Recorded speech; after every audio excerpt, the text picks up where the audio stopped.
బలవంతుడితో పాటు బలహీనుడికి సమాన అవకాశం కల్పించే వ్యవస్థగా ప్రజాస్వామ్యాన్ని శ్లాఘించారు మహాత్మా గాంధీ.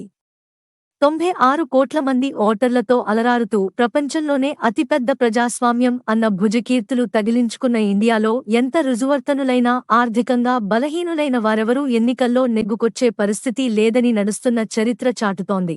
అవినీతి వలన నల్లధనం చేత నేరగాళ్ల కొరకుగా భ్రష్టుపట్టిన వ్యవస్థలో అన్ని దశల్లోనూ ధనస్వామ్యమే దాదాగిరీ చేస్తోంది.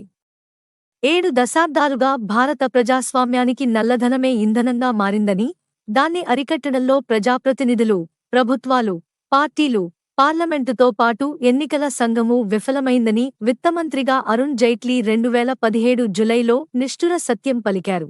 ప్రజాప్రతినిధులు, పార్టీలు, ప్రభుత్వాలు, పార్లమెంటు ఒకే తాను ముక్కలే అనుకొన్నా ఎన్నికలకు పట్టిన చీడపీడల్ని నిష్కర్షగా నిర్మూలించాల్సిన రాజ్యాంగ బాధ్యతగల ఎన్నికల సంఘం నల్లధన ప్రభావంపై కత్తి దూస్తున్న దాఖలాలు లేవు. తెలంగాణ సహా ఇటీవలి 5 రాష్ట్రాల ఎన్నికల్లో నగదు మద్యం మాదక ద్రవ్యాలు మొత్తం 1,760 కోట్ల రూపాయలు మేర పట్టుబడ్డాయని, 2018 నాటితో పోలిస్తే అవి ఏడింతలు ఎక్కువని ఈసీ చెబుతోంది. ఎన్నికల సమయంలో తాము స్వాధీనం చేసుకుంటున్న నగదు పరిమాణం అంతకంతకూ పెరుగుతోందని కేంద్ర ప్రత్యక్ష పన్నుల సంస్థ సైతం ప్రకటిస్తున్నా ఆ మొత్తం నల్లధన మహాసముద్రంలో నీటిబొట్టంత. పార్లమెంటు స్థానానికి 95 లక్షల రూపాయలు, అసెంబ్లీ సీటుకు 40 లక్షల రూపాయలు మించి వ్యయం చేయరాదంటూ ఈసీ గీసిన లక్ష్మణరేఖల్ని పట్టించుకునే నాథుడు లేడు.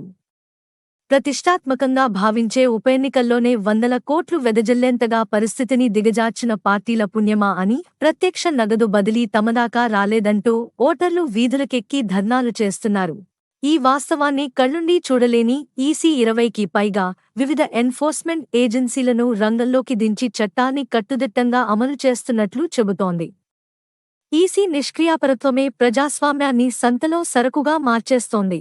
ఇండియాలో ఉన్నది సార్వత్రిక వయోజన ఓటింగ్ విధానం అయినందువల్ల ఎన్నికయ్యే ప్రతినిధులదే కాదు, ఓటర్ల నిజాయితీని జాగ్రత్తగా కాపాడుకోవాలని జస్టిస్ చాగ్లా 6.5 దశాబ్దాల క్రితమే హెచ్చరించారు. అవినీతి అడుసులో మునకలేస్తున్న పార్టీలు అధికారమే పరమావధిగా ఓటుకు నోటును సమానార్థకం చేసి ప్రజాస్వామ్యాన్ని అపహసిస్తున్నా ఈసీ కిమ్మనడం లేదు.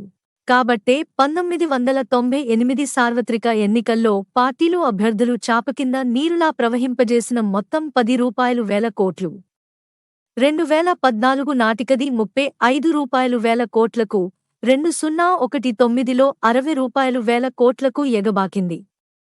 గత సార్వత్రికం నాటికే అమెరికా అధ్యక్ష ఎన్నికల వ్యయాన్ని తలదన్నిన ఇండియాలో వచ్చే ఎలక్షన్లలో ఏకాఏకీ 1,00,000 కోట్ల రూపాయల నల్లధన ప్రవాహాలు పోటెత్తనున్నాయంటున్నారు.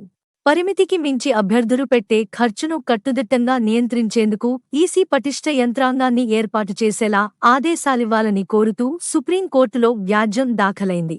ఎన్నికల్లో నల్లధనం పెరగడం ఆందోళనకరమేనంటూ 2010లో బీహార్ అసెంబ్లీ ఎన్నికల సందర్భంగా ఏర్పాటు చేసిన వ్యయ పర్యవేక్షణ యంత్రాంగాన్ని విరివిగా వినియోగిస్తున్నామని, ఇంకేమీ అవసరం లేదని ఈసీ సుప్రీంకోర్టుకు నివేదించింది.